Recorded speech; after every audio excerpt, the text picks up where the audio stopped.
सिद्धि की शादी के बाद वो ससुराल चली जाती है। पीछे रह जाती है भाभी रानी। सिद्धि के ससुराल जाते ही भाभी कहती है, अरे वाह जी वाह, सारे कपड़े मेरे।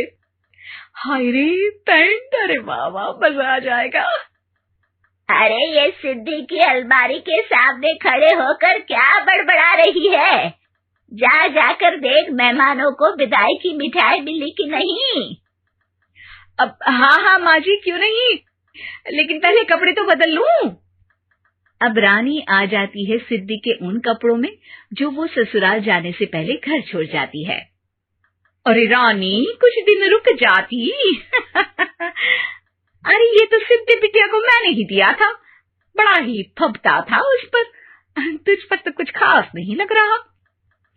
अब वो ना मेरे सारे कपड़े गीले थे तो सोचा पहन लूं। वैसे भी सिद्धि को कौन सा दिन पुराने आउटडेटेड कपड़ों को पहनना है। वैसे भी ये सूट तो मैंने तभी पहना था, वैसे खास है भी नहीं ये। हाँ ठीक है, लेकिन ना मेरी सिद्धि पर तो जमता था। सारे मेहमान चले जाते हैं और सिद्धि ससुराल से मायके पहली बार आती है। अपना घर, अपना कमरा, अपनी अलमारी। ये बोलकर जैसे ही सिद्धि अलमारी खोलती है तो सामने उसके कपड़ों की जगह कुछ और ही रखा होता है। माँ, जरा कमरे में तो आना। सास और रानी वहां पहुंच जाते हैं। रानी ने पहनी होती है सिद्धि की जींस और टी शर्ट। अरे भाभी, ये क्या? ये तो मेरी बड़ी ही महंगी टी शर्ट है, इसे आपने घर में क्यों पहनी है? अरे बहुत मिलती है दीदी ये चौक की मार्केट में, 150 में। ओ भाभी प्लीज, ये एरोपोस्टल है, 2000 की एक टी शर्ट। ओह 2000 में तो दीदी 4 साड़ी आ जाए। अब क्या बोलूं भाभी, ये मेरी अलमारी में छोटू के कपड़े, तो मेरे कपड़े कहाँ हैं? मेरी अलमारी में। अब दीदी आपको कौन से पुराने कपड़े पहनने थे? माना भाभी, लेकिन मैं जब घर आती तो यही सब पहनती ना।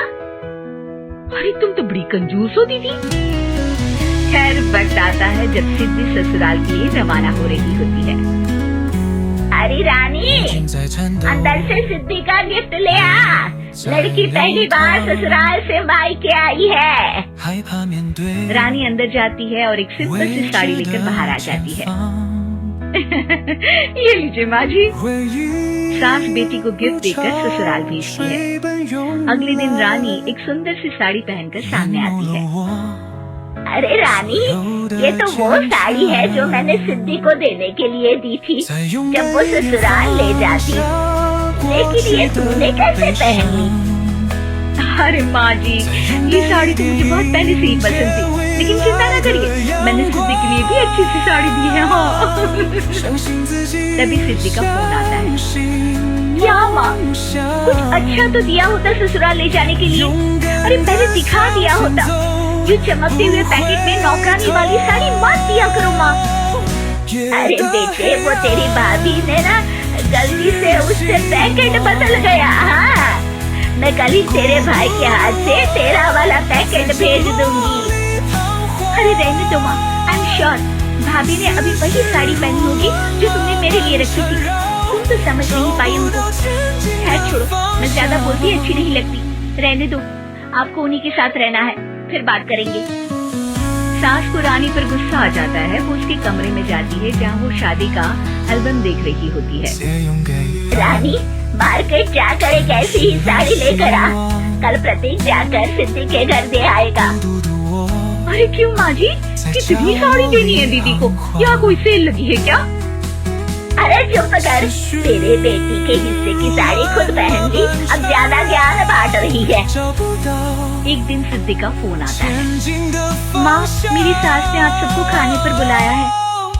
सारे लोग सिद्धि के ससुराल पहुँचते हैं। खाना खाकर वो लोग निकल रहे होते हैं कि सिद्धि की सास सभी को गिफ्ट देती है।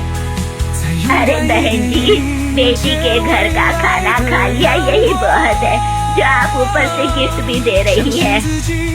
अरे बहन जी, आप भी कहाँ इन बातों पर विश्वास कर रही हैं? सास सभी को गिफ्ट देती है, लेकिन रानी को जो साड़ी देती है वो अजीब सी हरे रंग की लाल रंग की बड़ी छाप वाली होती है। अरे छी छी, ये कौन पहनेगा? सासू माँ को तो जरी वाली इतनी सुंदर और मेरे लिए ये नौकरानी वाली। अरे भाभी, दरअसल मैं जब भी घर आती थी आप वापसी में ऐसी ही साड़ी देती थी ना, तो माँ ने सोचा कि आपको आपकी पसंद की ही साड़ी क्यों ना दी जाए।